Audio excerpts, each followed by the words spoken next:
Bandiere, coccarde, fiori, è un trionfo di tricolori a Vittorio Veneto, dove sono ormai febbrili i preparativi per accogliere gli alpini che stanno già cominciando ad arrivare in città.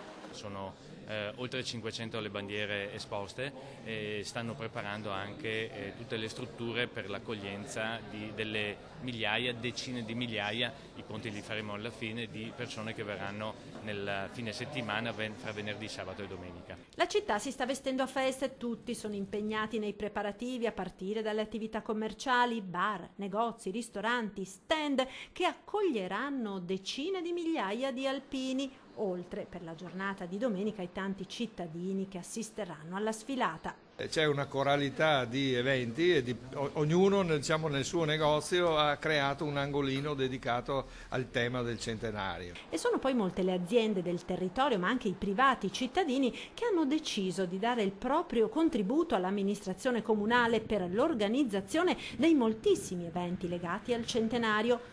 Una ricorrenza che in tante famiglie del territorio è legata a ricordi personali. Mi viene in mente sempre quando ero bambino che mio nonno mi raccontava il giorno che sono arrivati, l'ultimo giorno di guerra, quando sono arrivati i bersaglieri in bicicletta. Era un uomo duro mio nonno, come me lo ricordavo io, però quando mi diceva queste cose, questo episodio qua, gli venivano giù le lacrime.